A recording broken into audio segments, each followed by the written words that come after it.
예, 안녕하세요. 이번 시간에는 농지 증여에 대해서 살펴보도록 하겠습니다. 지금 양도세도 많이 중과되고, 증여에 대한 취득세도 중과를 하고, 어쨌든 증여세율도 적지 않은 상황에서 이 농지에 대한 증여는 아주 파격적으로 감면을 해주고 있습니다.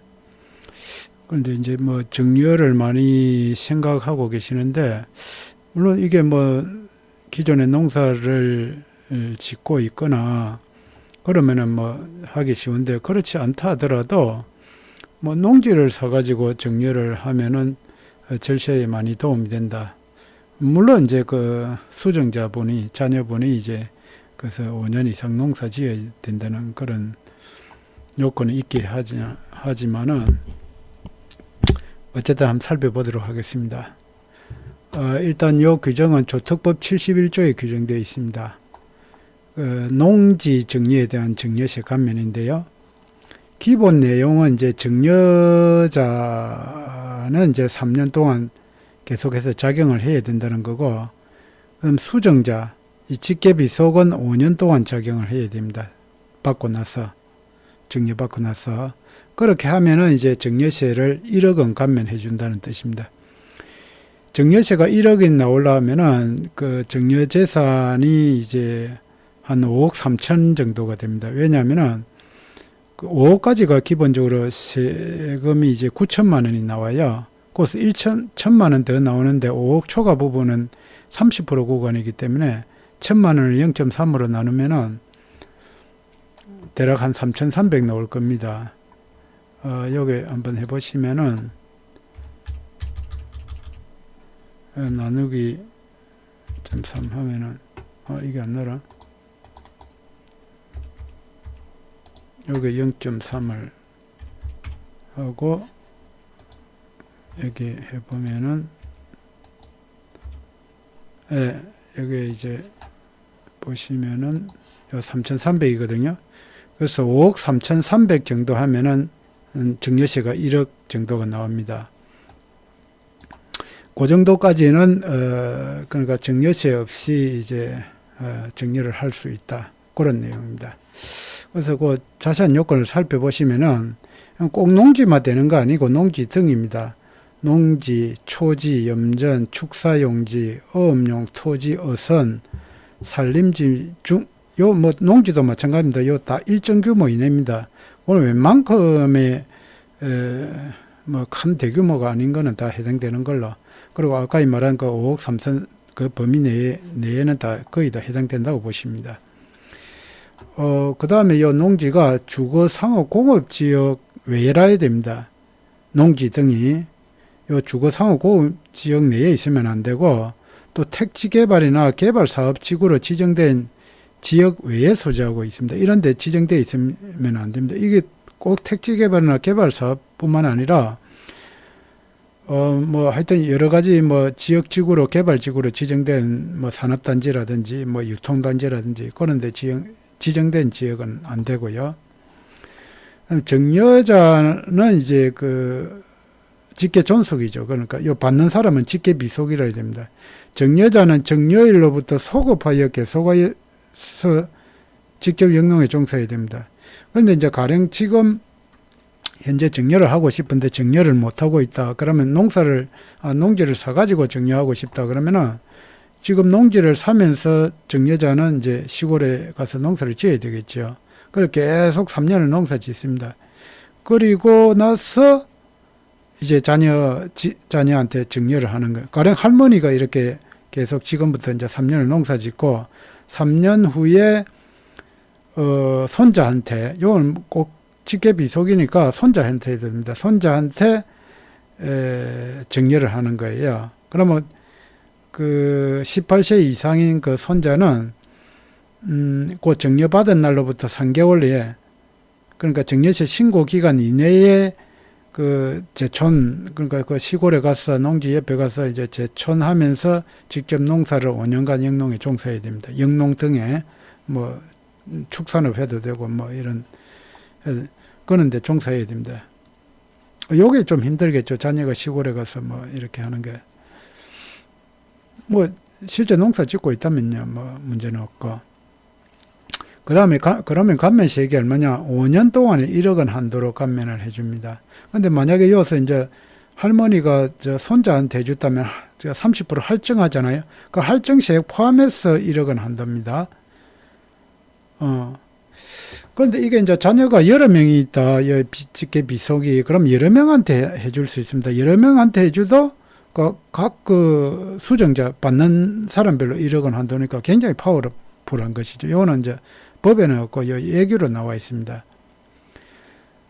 그리고 아까 전에 요 농지도 이제 일정 규모 이내라 했는데 요거는 이제 정여자를 기준으로 합니다. 가령 그 할머니나 아버지가 그 자식 그 장남, 차남, 뭐 삼남한테 다 이런 식으로 해주면은 규모를 초과할 수도 있겠죠. 그러면 그 정여자는 그 일정 규모 한도 내에서만 아까 1억 감면이 되니까 그 이제 여러 명 자녀한테 해줄 때는 요 규모를 한번 살펴보셔야 될 거예요. 근데 한 사람한테 정리할 때는 거의 다 요 규모 이내에 해당이 될 겁니다. 그 자세한 거는 한번 그 법조문을 살펴보셔야 되고요.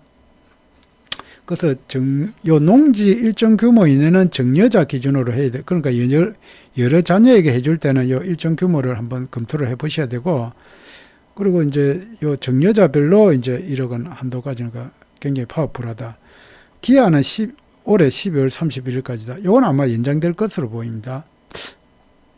근데 요즘 뭐 하도 뭐 감면 이런 거 안 해주니까 이거 연장될지는 한번 연말에 가서 한번 살펴보셔야 되겠습니다. 근데 이제 더 파워풀한 거는 이 감면도 감면이지만은 정여재산 합산배제입니다. 원래 정여를 하면은 10년간 계속 누적해서 그러니까 앞에 거하고 합산해가지고 이렇게 높은 누진세율이 적용되지 않습니까? 그런데 이거는 합산을 안 합니다. 그럼 이것도 굉장히 파워풀한 것이죠. 그리고 또 이거 이제 원래 이제 정여자가 돌아가시면은 이제 정여재산 10년간 상속인한테 한 거는 이제 10년 동안 과거에 정여했던 게 상속재산에 합산되는데 그것도 합산을 안 합니다. 그래서 이게 굉장히 뭐 상속세 절세 전략도 되고 정여세 절세 전략도 되고 막 부의 이전이 굉장히 그 세금 없이 일어날 수 있는 이 세법이 아직도 있습니다. 물론 가업 상속 공제도 뭐 파워풀하죠. 그 가업 상속 공제. 그런데 이제 양도했을 때는 이제 감면받은 농지를 만약에 이제 5년 동안 자녀가 그 직계비속이 농사 짓고 양도할 때는 요거는 좀 특이한데 취득가액하고 필요경비는 당초 이제 그 직계 존속 아버지나 할머니가 취득하고 뭐 경비들 그 취득세 등록세 들어간 거를 그 취득가액 필요경비를 합니다. 장기보유 특별공제 기간도 가령 자녀가 5년만 농사짓고 팔아도 그 5년이 아니라 당초 이 아버지 할머니 보유기간 뭐 10몇 년, 20몇 년 된 거 그거 다 해가지고 장특공제가 최대 30%가 되겠죠. 그렇게 되면은 5년만 지어도 요게 좀 특이하고, 그 다음에 이제 추징 사유가 있습니다. 5년 내에 당연히 농사 요건이 이런데 그 요건에 해당이 안 되면은 또는 5년 내에 5년여 이상 그 농사를 짓도록 되어 있지 않습니까? 그런데 농사를 안 짓고 뭐 양도했다. 그러면은 이자 상당액까지 해서 추징이 됩니다. 그런데 추징 사유가 아닌 거는, 그런데 5년 동안 5년 중에 농사를 짓는 중에 이제 공익 수용이 됐다든지, 뭐 국가나 지방자치단체에 매도했다든지, 해외 이주법에 따른 이주를 한다든지, 그런 식으로 됐을 때는 추징을 안 합니다. 요거 말고도 여러 사유가 있습니다. 몇 개.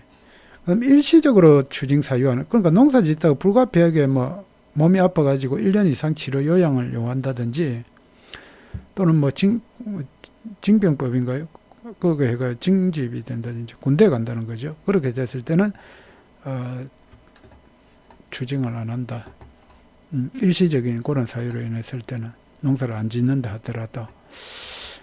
그래서 뭐 저번에 가업 상속 공제도 제가 앞번 영상에 올렸지만은 이 농지 정려, 요거에 대해서도 아주 뭐 가압상속 공제만큼은 가압상속 공제는 뭐 500억 한도지 않습니까?